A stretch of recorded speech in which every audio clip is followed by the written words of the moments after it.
Success. Everybody wants it, but why? And more importantly, why is recognizing that success one of the fundamental parts of continued success? That's what we're talking about today, Everyday KT number 266. Why recognizing success is key to continued success. So, first and foremost, success is a completely arbitrary term. Your version of success, my version of success, Angela's version of success, who just joined, is watching us live on Facebook. All could be different things. But the fact that it is success, it's a measure. It's like this is a key measure of I'm getting where I want to be. So these are the stepping stones to getting there. Now, in order to succeed, you have to accomplish a goal, whatever that might be. But for continued success, you have to actually keep doing that again and again and again and again. So succeeding once is awesome. You know, hey, I just bench pressed 250 pounds. Didn't, but it's an example. Yay, did it once. Fabulous. Okay, now what? And we move on. 260, 270, 280, whatever, 300. Now, the bench press might be a silly example, but it works.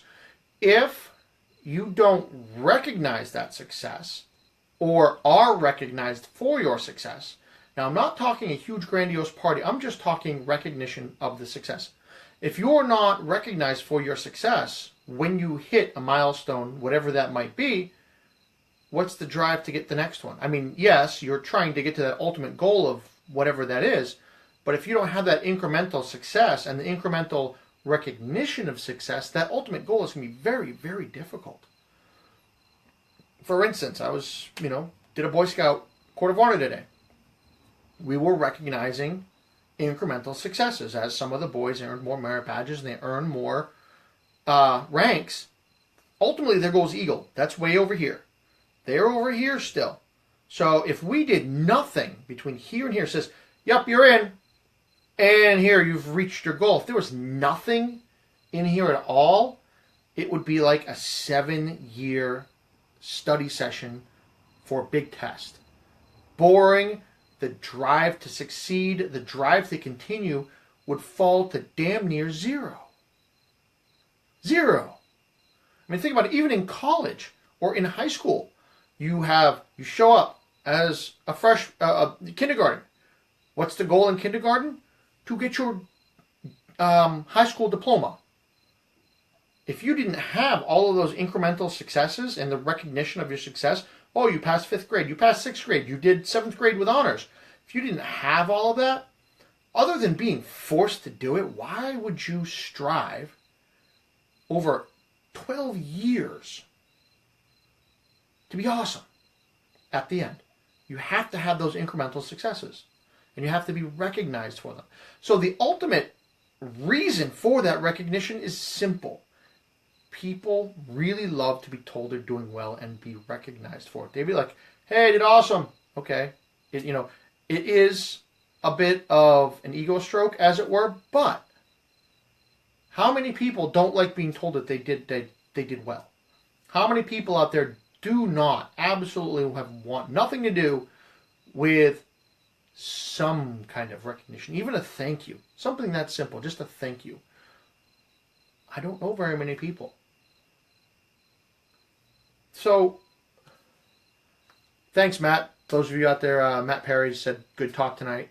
He's watching live on Facebook. We do this every night at 9 o'clock for those of you who don't know. So, recognizing the successes. So, think of it this way. If you are doing a project, your job is to win the Olympics. Where do you start? You start in junior high school or earlier, depending on what event it is. And you're running, you're lifting, you're doing all of these things. And there's awards all the time, all the way up through that gold medal. And if you keep kicking ass, you're going to keep getting those gold medals. And what happens is you see that first gold medal and you're 5 years old and like, look, I ran the hurdles. The hurdles are a foot tall and you can step over them. But what? You got the medal. You got the award. You got the ribbon. that feeds your desire in most people who are of a competitive nature to do it again. But this time they got to do it better because instead of being 5, now you're 6, and the kid from the next town has joined your track club, and he's as big as you are. So you got to run faster. And oh no, you only got second place. Well, what does that mean? That means next year, it's like, that little brat's not going to beat me this time. You're going to push harder. And eventually what happens is as people come in and out of that competitive circuit with you, you get better. And you start beating people. And people start pushing you to succeed and pushing you to work harder at what it is you're doing. So they're trying, they're pushing, they're trying to beat you, which in turn helps you beat them. And every time you win, you get that ribbon, that thing that says, hey, you kicked ass, keep it up. Or you kicked some ass, but not enough ass, so here's second place. Which a lot of people believe is first loser. Kind of sucks. But it's a motivating tool. Because everybody wants that gold ribbon. Everybody wants that blue ribbon, the gold medal, all of that. Success. Now, ultimately, you're going to get to the point where you either can't improve or you keep kicking ass. You could either be Usain Bolt and be so damn fast that some cars can't even catch you, or you'd be like whatever that guy's name is behind him. I don't know. He didn't come in first place. I have no clue who he was. But he's motivated to try to beat this guy. He's motivated to try to beat Hussein, so he's going to go train. And he's going to practice and train. And he's going to try it again. Because he doesn't want that silver. He wants that gold. It's the same in every aspect of life. In relationships, you have this person you're after. They're up on a pedestal. But you know that there's 4 or 5 other people vying for their attention. So you figure out what they like. And if it matches what you like, well, you go kick ass at that even more. You want to get promotions at work. You get better at your job, so you get the promotion instead of the guy in the cube next to you. You want to get better at bagpipes, so what do? You get a pair of practice pipes and you play your ass off every single day, regardless of what the neighbors say, and practice, practice, practice until you get to the point where the pipe band is saying, hey, I want you to lead the pipe band today. That guy's out. You're better than him now. And as you're recognized for these successes, it motivates you to do so. First time you play, you suck. A year later, you're playing, you're like, hey, wait a minute, I got bumped up.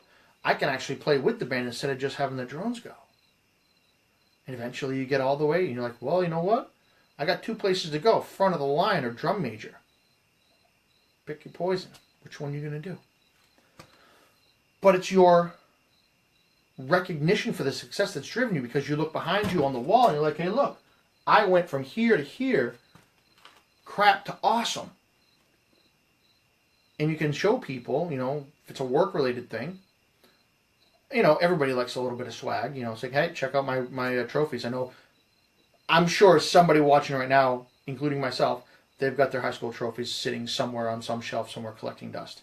Because those were the glory days and they're awesome and you won trophies. And you don't get trophies in real life for most things. So those recognitions are important because it shows success. It shows that you have been able to do better and be better than someone else in a competitive nature. So you keep going and you push and push and push because you want more of those cool things. The trophies, the ribbons, the whatever. In life, you got the job raises. You have the significant others.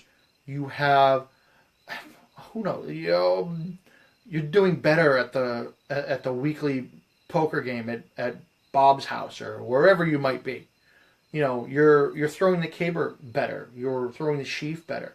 You're running faster, running longer, completing the races faster.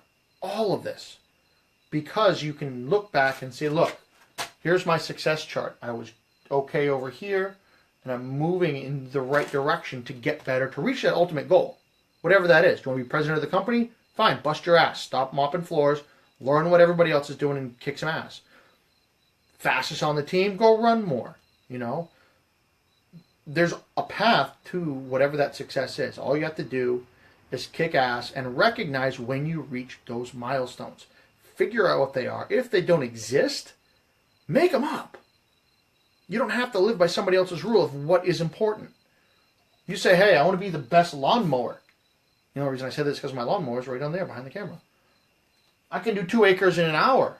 Oh, I got a better tractor. I figured out how to turn better. I figured out these other things. I tuned the tractor, different blades. Boom! I can mow that same acreage in 45 minutes. It's better. It's faster, which means 45 minutes, 25% reduction in time, which means you can move it to the next lawn, make more money, which means you can go get that badass truck that you've been wanting. Goals. All of it's accomplished by setting your goals and recognizing your success. Very simple. Just keep it up, keep going, and kick some ass. That's tonight's thing. Make sure you recognize your successes.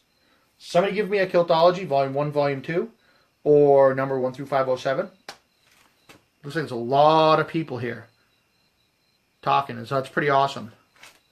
Yes, Matt, so for those of you watching this on YouTube or wherever, there's a lot of discussion on the Facebook Live. We've got one of the guys, Matt Perry, who's a teacher and a writer. And he is just gotten a first book. So, Matt, I too have written a couple of books. Getting that first book is epic. It is an amazing feeling. When that thing shows up, you open the box, and you're like, holy crap! I got a book! It's got my name on it. Look at that! It says me! Holy crap! And it's real! It's not full of just blank paper. It's a book! People are going to buy this. I hope. Very awesome stuff, Matt. Keep up the good work. That is badass. So, Angela, Swings for the Fences, Volume 2, Kiltology. It's on Amazon. And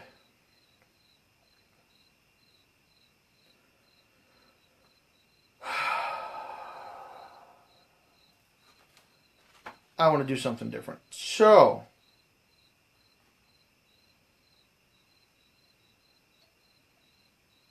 so we're talking about success. And one piece of success is dumb, stupid luck. And another piece of success is random magic. Kiltology number 420. It's on Amazon again. Magic. There's one facet of magic you will seldom see on stage, advertised in a newspaper or promoted on television. This is the seemingly magical effect a kilt has on those surrounding the wearer.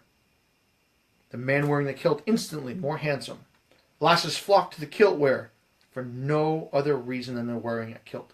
The wearer reaps the benefits of gifts and adoration of those around him. The kilt itself is seemingly indestructible, able to endure that which would destroy most every pair of pants out there. There are many other magical benefits. These are just a few of the highlights. So how does that have to do anything with success? Simple. Everyone who wears a kilt on a regular basis, or even regular enough to know what I'm talking about, understands that somebody walks into any place wearing a kilt, things change in the entire building. You walk into a bar in the kilt, things become more jovial, or people want to kick your ass. More often than not, it's more jovial, more fun. The ass-kicking part, I've not experienced that. I've heard about it a few times, but people want to have a good time. You walk into a store, all of a sudden people are watching you and not paying attention to what they're doing. Walking into walls, knocking things over. Heaven forbid you walk into one of those speed dating places wearing a kilt. Forget about it. You might as well just say, here's my number. I'll take it. It just becomes completely unfair. But the benefit there is that, that seemingly magical kilt helps you reach those goals, because talking to people becomes easier. Being approached by people becomes easier. Getting people to do the things that you need done to help you succeed becomes easier. Just because you're wearing a kilt and they see you as someone who is both confident and successful. And they want to be like that. So they want to be with you and want to help you succeed so they can succeed with you. It's a very awesome thing. And if you haven't worn a kilt and don't know what I'm talking about, please throw one on. Do it for a week or two. Come back and let me know, and I'll bet you things are better. And with that, I'll let you go. Monday's over. It's been a great day. Tomorrow's Tuesday. Make sure the coffee's going tomorrow. Get at it. And be strong. Put a kilt on.